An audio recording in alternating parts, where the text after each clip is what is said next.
When the travelers from outer space dug into the pile of moldering rock, they found the metal capsule their senses had told them was there. Battered and corroded though it was, the shadow vibrations showed that it had once been smooth and shiny. As smooth, shiny, and impervious to wear as 20th century Earth technology could make it.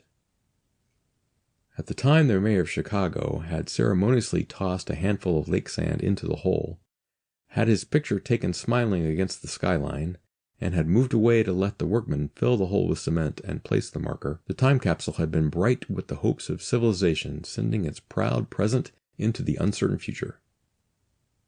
Time passed. The tiny radio transmitter in the capsule began throwing out its wide signal at the exact instant planned for it many centuries before. No one heard. Eventually, the tiny powerful batteries gave out. The signal died. Time passed.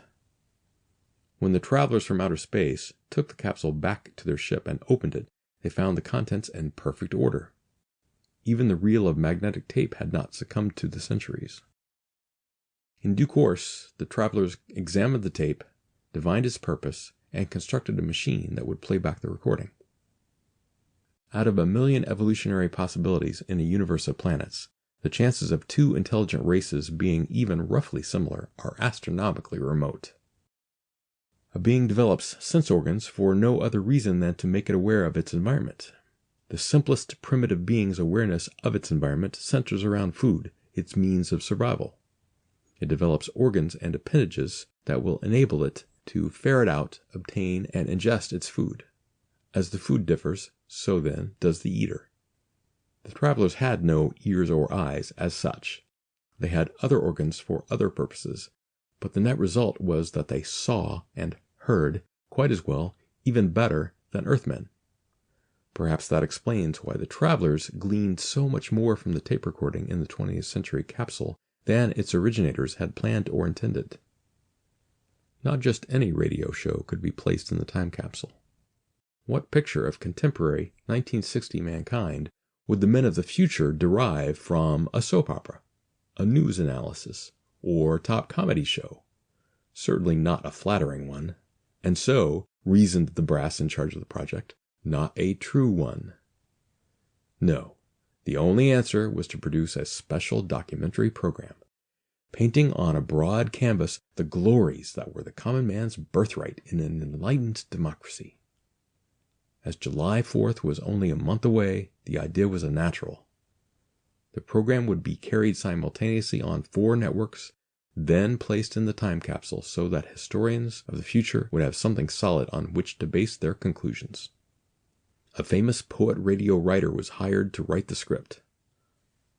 Hollywood's greatest young male star donated his services, with much attendant publicity, as narrator. A self-acknowledged genius who directed radio shows for a living condescended to lend his talents to production. Numerous other actors, musicians, technicians, and assistants were hired, none well known, but all quite competent. July 4th, the big day, arrived. The cast went into rehearsal early in the morning. By the second complete run-through, just before the break for lunch, the show was hanging together nicely. After 4 hours of polishing in the afternoon, it was ready to go on the air. Everyone's nerves were raw, but the show sounded great. Naturally, when a room full of creative people have been rubbing against one another for a full day, a lot of emotions are generated.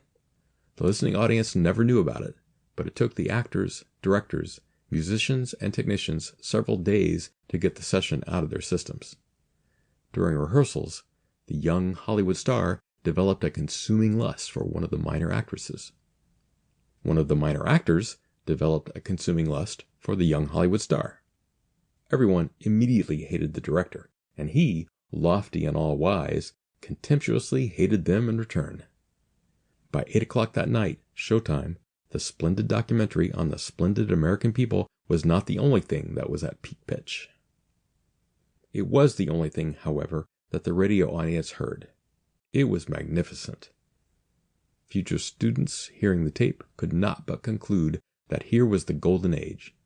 Man, at least American man, circa 1960, noble, humble, and sincere, was carrying in his bosom the seeds of greatness.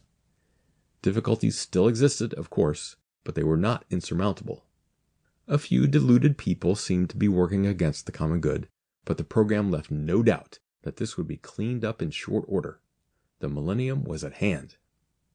When the travelers from outer space, who were a team of historians doing research on the history of life throughout the universe, listened to the tape recording, their ears heard none of the program as it had been originally broadcast. They were no less fascinated, however, for what they heard was the thought patterns of the people who had been connected with the program. These thoughts, in the form of electrical impulses, were also recorded on the magnetic surface of the tape, and were the only sounds audible to the travelers. What a pity these future historians didn't get mankind's version of the life of mankind in 1960, after the producers had gone to so much trouble to tie it up in a package for them.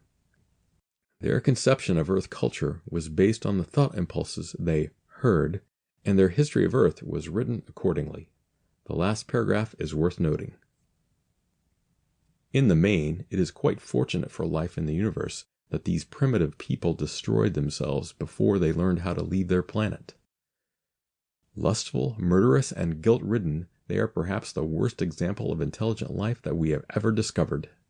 And yet, paradox supreme, they had one quality that we ourselves would do well to emulate. That quality we can only surmise, for nothing on the recording spoke of it.